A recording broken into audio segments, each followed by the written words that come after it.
قل من يرزقكم من السماء والأرض أمن يملك السمع والأبصار ومن يخرج الحي من الميت ويخرج الميت من الحي ومن يدبر الأمر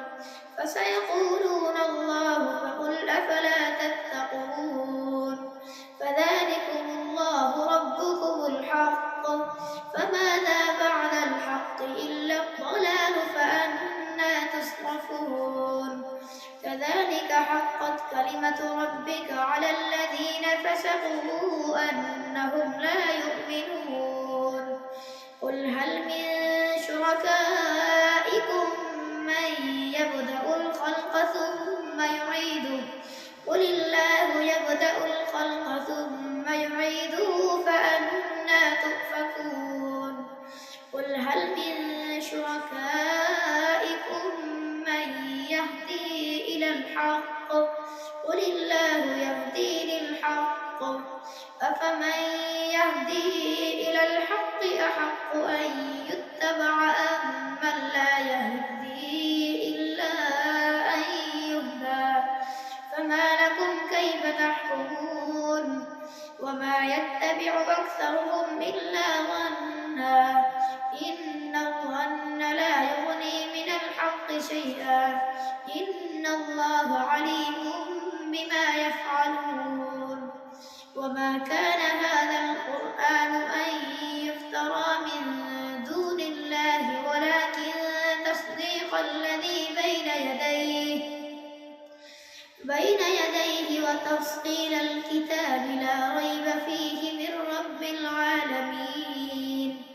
أم يقولون افتراه قل فأتوا بسورة مثله وادعوا من استطعتم من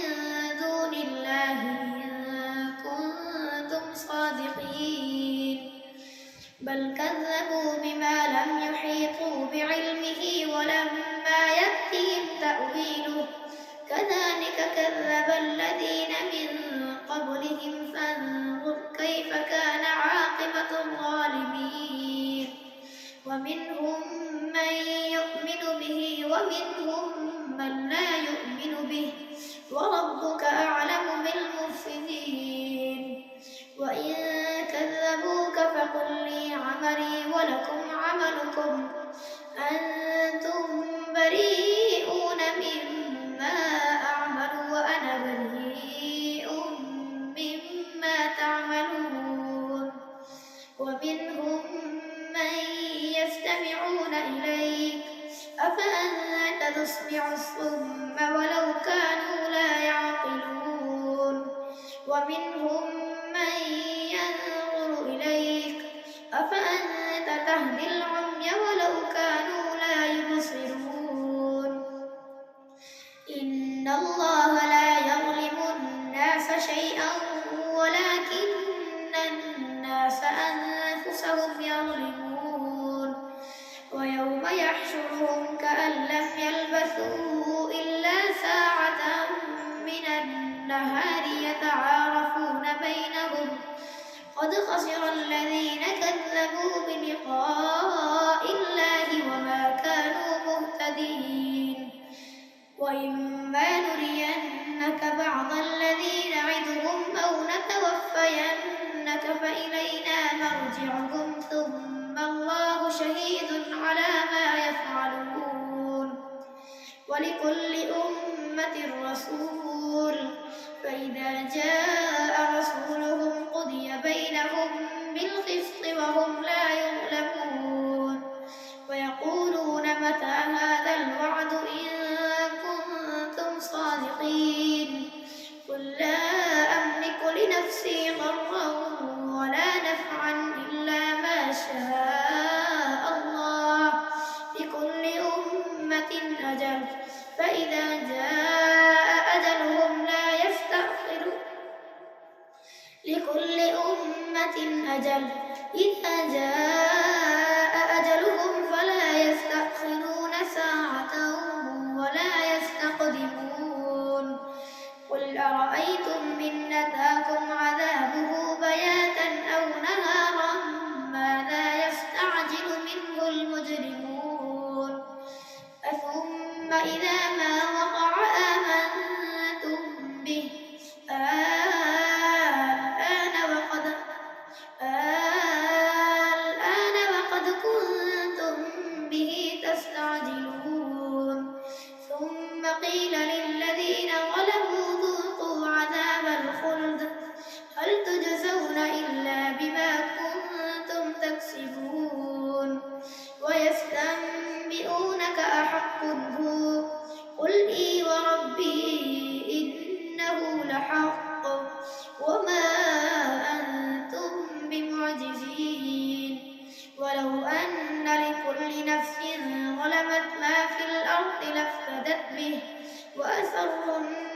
ألا إن وعد الله حق ولكن أكثرهم لا يعلمون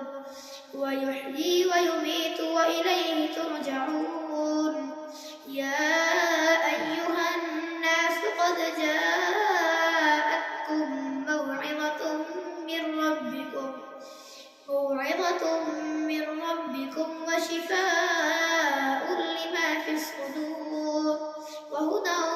ورحمة للمؤمنين قل بفضل الله وبرحمته فبذلك فليفرحوا هو خير مما يجمعون قل أرأيتم ما أنزل الله لكم من رزق فجعلتم منه حراما وحلالا قل الله أذن لكم أم على الله تفترون وما ظن الذين يفترون على الله الكذب يوم القيامة إن الله لذو فضل على الناس ولكن أكثرهم لا يشكرون وما تكون في شأن وما تتلو منه من قرآن ولا تعملون من عمل إلا كنا عليكم شهودا إذ تفيضون فيه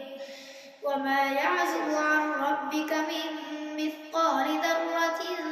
في الأرض ولا في السماء ولا أصغر من ذلك ولا أكبر إلا في كتاب مبين ألا إن أولياء الله لا خوف عليهم ولا هم يحزنون الذين آمنوا وكانوا يتقون لهم البشرى في الحياة الدنيا وفي الآخرة لا تبديل لكلمات الله ذلك هو الفوز العظيم ولا يحزنك قولهم إن العزة لله جميعا هو السميع العليم ألا إن لله من في السماوات ومن في الأرض وما يتبع الذين يدعون من دون الله شركاء إن يتبعون إلا الظن وإن هم إلا يخرصون هو الذي جعل لكم الليل لتسكنوا فيه والنهار مبصرا إن في ذلك لآيات لقوم يسمعون قالوا اتخذ الله ولدا سبحانه هو الغني له ما في السماوات وما في الأرض إن عندكم من سلطان بهذا أتقولون على الله ما لا تعلمون قل إن الذين يفترون على الله الكذب لا يفلحون متاع في الدنيا ثم إلينا مرجعهم ثم نذيقهم العذاب الشديد بما كانوا يكفرون واتل عليهم نبأ نوح إذ قال لقومه يا قوم إن كان كبر عليكم مقامي وتذكيري بآيات الله فعلى الله توكلت فأجمعوا أمركم وشركاءكم ثم لا يكن أمركم عليكم غمة ثم قضوا إلي ولا تنظرون فإن توليتم فما سألتكم من أجر إن أجري إلا على الله وأمرت أن أكون من المسلمين فكذبوه فنجيناه ومن معه في الفلك وجعلناهم خلائف وأغرقنا الذين كذبوا بآياتنا فانظر كيف كان عاقبة المنذرين ثم بعثنا من بعده رسلا إلى قومهم فجاءوهم بالبينات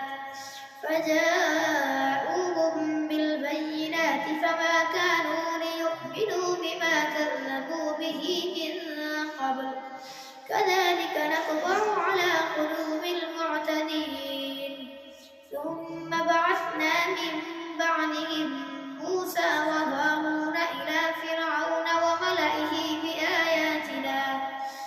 وملئه بآياتنا فاستكبروا وكانوا قوما مجرمين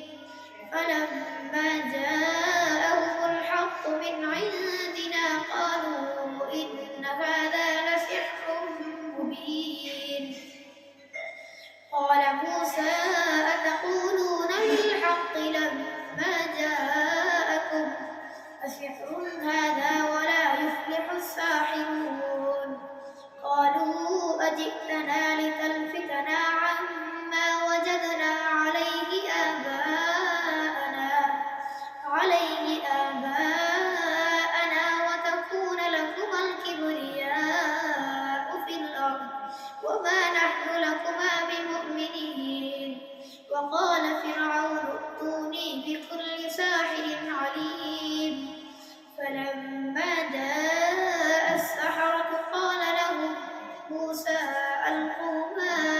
أنتم ملقون فلما ألقوا قال موسى ما جئتم به السحر إن الله سيبطله إن الله لا يصلح عمل المفسدين ويحق الله الحق بكلماته ولو كره المجرمون فما آمن لموسى إلا ذرية من قومه على خوف من فرعون وملئهم أن يفتنهم وإن فرعون لعال في الأرض وإنه لمن المسرفين وقال موسى يا قوم إن كنتم آمنتم بالله فعليه توكلوا إن كنتم مسلمين فقالوا على الله توكلنا ربنا لا تجعلنا فتنة للقوم الظالمين ونجنا برحمتك من القوم الكافرين وأوحينا إلى موسى وأخيه أن تبوأ لقومكما بمصر بيوتا وجعلوا بيوتكم قبلة وأقيموا الصلاة وبشر المؤمنين وقال موسى ربنا إنك آتيت فرعون وملأه زينة وأموالا في الحياة الدنيا ربنا ليضلوا عن سبيلك ربنا اطمس على أموالهم واشدد على قلوبهم فلا يؤمنوا حتى يروا العذاب الأليم قال قد أجيبت دعوتكما فاستقيما ولا تتبعان سبيل الذين لا يعلمون وجاوزنا ببني إسرائيل البحر فأتبعهم فرعون وجنوده بغيا وعدوا حتى إذا أدركه الغرق قال آمنت أنه لا إله إلا الذي آمنت به بنو إسرائيل وأنا من المسلمين الآن وقد عصيت قبل وكنت من المفسدين فاليوم ننجيك ببدنك لتكون لمن خلفك آية وإن كثيرا من الناس عن آياتنا لغافلون ولقد بوأنا بني إسرائيل مبوأ صدق ورزقناهم من الطيبات فما اختلفوا حتى جاءهم العلم إن ربك يقضي بينهم يوم القيامة فيما كانوا فيه يختلفون فإن كنت في شك مما أنزلنا إليك فاسأل الذين يقرؤون الكتاب من قبلك قد جاءك الحق من ربك فلا تكونن من الممترين ولا تكونن من الذين كذبوا بآيات الله فتكون من الخاسرين إن الذين حقت عليهم كلمة ربك لا يؤمنون ولو جاءتهم كل آية حتى يروا العذاب الأليم فلولا كانت قرية آمنت فنفعها إيمانها إلا قوم يونس لما آمنوا كشفنا عنهم عذاب الخزي في الحياة الدنيا ومتعناهم إلى حين ولو شاء ربك لآمن من في الأرض كلهم جميعا أفأنت تكره الناس حتى يكونوا مؤمنين وما كان لنفس أن تؤمن إلا بإذن الله ويجعل الرجس على الذين لا يعقلون قل انظروا ماذا في السماوات والأرض وما تغني الآيات والنذر عن قوم لا يؤمنون فهل ينتظرون إلا مثل أيام الذين خلوا من قبلهم قل فانتظروا إني معكم من المنتظرين ثم ننجي رسلنا والذين آمنوا كذلك حقا علينا ننجي المؤمنين قل يا أيها الناس إن كنتم في شك من ديني فلا أعبد الذين تعبدون من دون الله ولكن أعبد الله الذي يتوفاكم وأمرت أن أكون من المؤمنين وأن أقم وجهك للدين حنيفا ولا تكونن من المشركين ولا تدع من دون الله ما لا ينفعك ولا يضرك فإن فعلت فإنك إذا من الظالمين وإن يمسسك الله بضر فلا كاشف له إلا هو وإن يردك بخير فلا راد لفضله يصيب به من يشاء من عباده وهو الغفور الرحيم قل يا أيها الناس قد جاءكم الحق من ربكم فمن اهتدى فإنما يهتدي لنفسه ومن ضل فإنما يضل عليها وما أنا عليكم بوكيل واتبع ما يوحى إليك واصبر حتى يحكم الله وهو خير الحاكمين ألف لام را كتاب أحكمت آياته ثم فصلت من لدن حكيم خبير ألا تعبدوا إلا الله إنني لكم منه نذير وبشير وأن استغفروا ربكم ثم توبوا إليه يمتعكم متاعا حسنا إلى أجل مسمى ويؤتي كل ذي فضل